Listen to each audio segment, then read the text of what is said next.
Inter मतलब between, ल्यूकेन white. इसकी कैसे हम फॉर्म यूज करते हैं, इसकी एब्रिविएशन क्या है, ILS, ठीक है। इंटरल्यूकेन के क्या फंक्शन है, cytokines produce by one leukocyte acting on another leukocytes, ठीक है। ल्यूकोसाइट्स की स्पेलिंग हम इस तरीके से भी लिख सकते हैं और ऐसे भी लिख सकते हैं, दोनों टाइप्स हम दोनों पॉइंट से लिख सकते हैं। जो आपकी बुक में लिखी हुई है वो आप लोग उसको उस तरीके से लिखिए। अच्छा, 2 पॉइंट्स का through cells other than leukocyte में आल्सो यूज इंटरल्यूकेन, ठीक है। क्या यूज करते हैं, leukocytes also use interleukin. About 35 interleukin have been identified. कितने मौजूद होते हैं इसके अंदर, 35 इंटरल्यूकेन्स मौजूद हैं।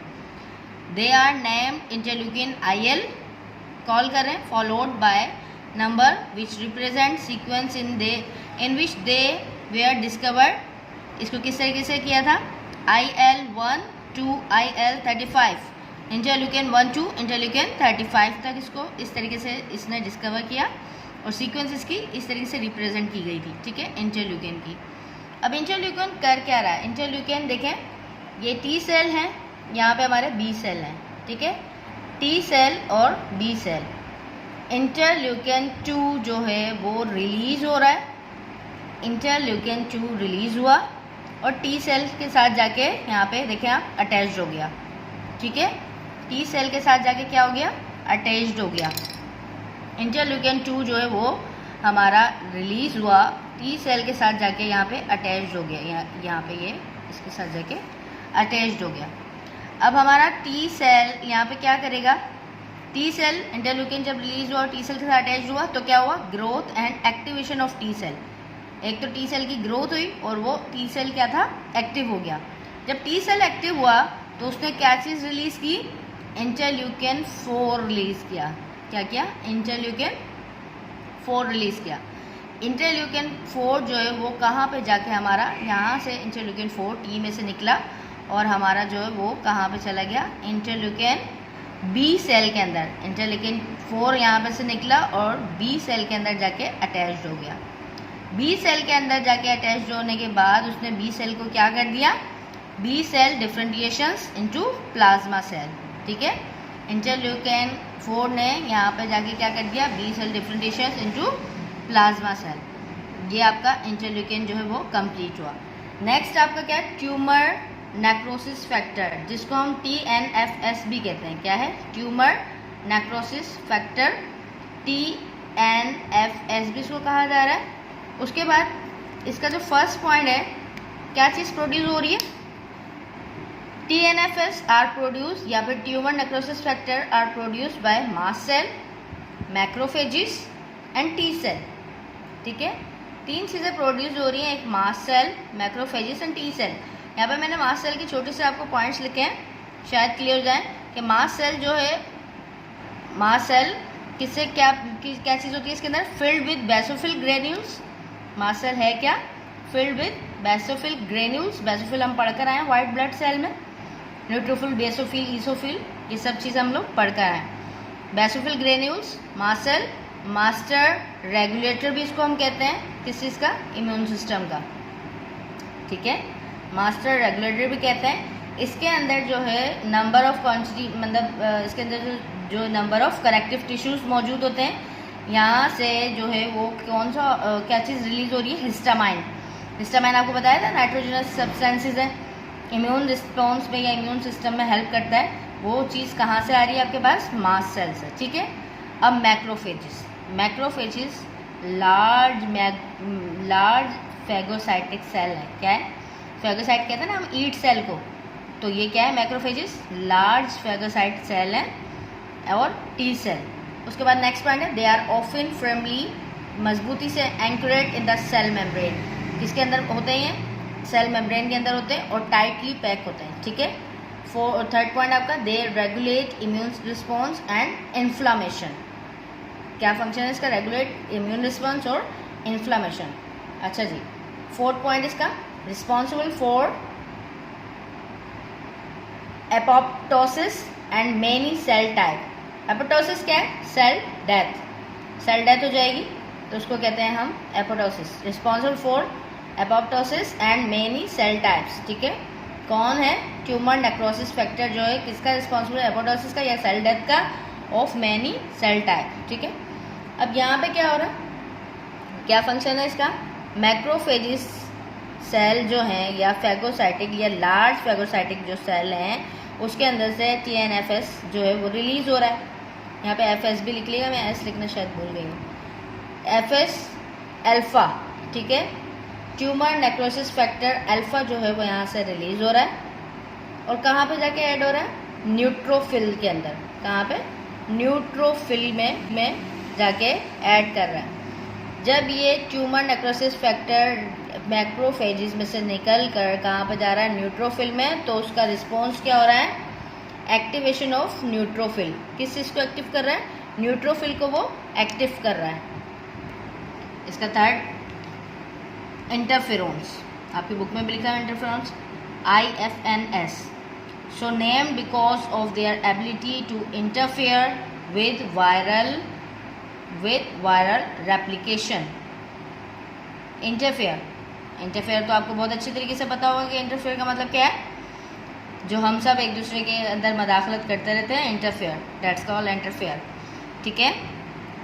2 types of interferons, type 1 interferons, उसको हम इस तरीके से लिखते हैं, interferon IFNS, interferons alpha, interferons beta. अब अल्फा और बीटा का क्या रिस्पॉन्स है यहाँ पे, या क्या फंक्शन है उसका, produce in response to viral infection. जब कोई वायरल इन्फेक्शन हो रहा है तो इंटरफेरोन्स अल्फा और इंटरफेरोन बीटा जो है वो उसका फंक्शन रिस्पॉन्स करेंगे या प्रोड्यूस करेंगे, ठीक है। वायरल इन्फेक्शन को किस तरीके से ख़त्म किया जाए तो वो चीज़ उसमें बताएंगे, कौन, इंटरफेरोन्स अल्फा और बीटा, ठीक है। टाइप 2 इंटरफेरोन्स, टाइप 2 इंटरफेरोन्स में कौन सा आ रहा है, interferons gamma, increase phagocytosis by macrophages. यहाँ पे देखिए मैंने लिख दिया है क्या, लार्ज फैगोसाइटिक सेल, ठीक है। लार्ज फैगोसाइटिक सेल को हम क्या कहते हैं, मैक्रोफेजिस कहते हैं। अब मैक्रोफेजिस में से क्या चीज़ बढ़ रही है हमारे पास, फैगोसाइटोसिस बढ़ रहा है, ईट सेल बढ़ रहा है, ठीक है। मैक्रोफेजिस हमारे पास कहाँ मौजूद होता है, हमारे लीवर में होता है, हमारे स्प्लेन में होता है, तो हमारे डिफरेंट ऑर्गन्स के अंदर जो है वो मैक्रोफेजिस मौजूद होते हैं, ठीक है। ईट सेल, बिग ईट सेल या लार्ज ईट सेल हम जिसको कह सकते हैं, कि हमारा जो हमारे इन्फेक्शन हो रहे हैं हमारे बॉडी के अंदर उसको खा जाने वाले जो सेल हैं वो क्या है, मैक्रोफेजिस हैं। और छोटे छोटे क्या है हमारे पास, फैगोसाइटिस हम इसको कहते हैं, ठीक है। Role of interferons in antiviral defence, जैसे कि 2 टाइप के सेल मौजूद हैं, एक इन्फेक्टेड सेल है आपके पास और दूसरा अनइन्फेक्टेड सेल। इन्फेक्टेड सेल मतलब कि उसको वायरल इन्फेक्शन हो चुका है। इन्फेक्टेड सेल में से इंटरफेरोन्स रिलीज हो रहे हैं और अनइन्फेक्टेड सेल के पास जा रहे हैं। जब वो अनइन्फेक्टेड सेल के पास जाएंगे तो वो क्या करेगा, एक्टिव हो जाएगा और अनइन्फेक्टेड सेल में से एंटीवायरल प्रोटीन सेल जो है वो रिलीज होना स्टार्ट हो जाएंगे। एंटीवायरल प्रोटीन जब रिलीज होंगे तो वायरल इन्फेक्शन को किल कर देंगे, ठीक है। नेक्स्ट जो टॉप पॉइंट आपका वो क्या है, colony stimulating factor CSFS, essential for the growth and differentiations of immature leukocytes in the bone marrow, that is red blood cell, monocytes, granulocytes and lymphocytes। ये सब चीज़ें हम लोग पढ़ चुके हैं, नहीं याद आ रही तो एक दफ़ा से आप लोग रिपीट या रिवीजन कर लीजिएगा। सेकेंड पॉइंट का है, ensure that the body is supplied with sufficient white blood cell of all type. अच्छा जी, फोर्थ एंड लास्ट टाइप इसकी साइटोकाइंस की, कीमोकाइंस। कीमोकाइंस क्या है, act as chemo attractants and signal leukocytes to move. वो क्या कर रहे हैं, कीमो अट्रैक्टेंट्स को सिग्नल दे रहे हैं कि ल्यूकोसाइट्स को क्या करना है, अब मूव करना है। Control the movement of leukocytes, और ये ल्यूकोसाइट्स को कंट्रोल भी करता है। जब ये उसको मूव करवाता है तो किस हद तक उसको मूव करना है और फिर उसके बाद उसको क्या करता है, कंट्रोल करता है। अब आपके पॉइंट में आपकी बुक में जो है वो नेक्स्ट टॉपिक है आपका primary and secondary immune response. Primary और सेकेंडरी इम्यून रिस्पॉन्स, जिस तरीके से हम पहले क्या पढ़कर आए हैं, हम फर्स्ट लाइन ऑफ डिफेंस और सेकेंड लाइन ऑफ डिफेंस क्या पढ़कर आए हम, फर्स्ट लाइन ऑफ डिफेंस पढ़कर आए और सेकेंड लाइन ऑफ डिफेंस पढ़कर आए। उसी तरीके से यही हमारा क्या, प्राइमरी इम्यून रिस्पॉन्स और सेकेंड इम्यून रिस्पॉन्स।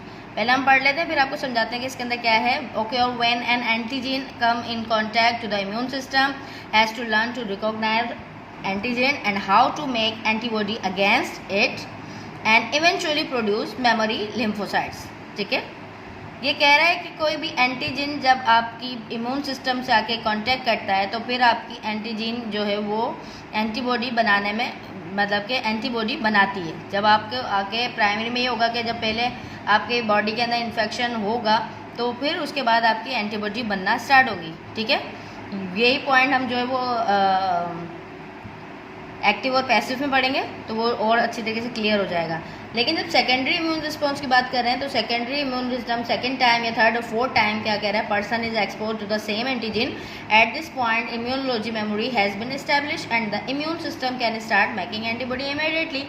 मतलब यहाँ पे क्या हो रहा है कि एंटीजन आके उससे अटैक कर रही हैं, बॉडी के ऊपर कांटेक्ट कर रही हैं और मतलब होस्ट सेल के ऊपर कांटेक्ट कर रही हैं और फिर उसके बाद क्या कर रहा है, वो इम्यून सिस्टम अपनी एंटीबॉडी बनाना स्टार्ट कर रहा है।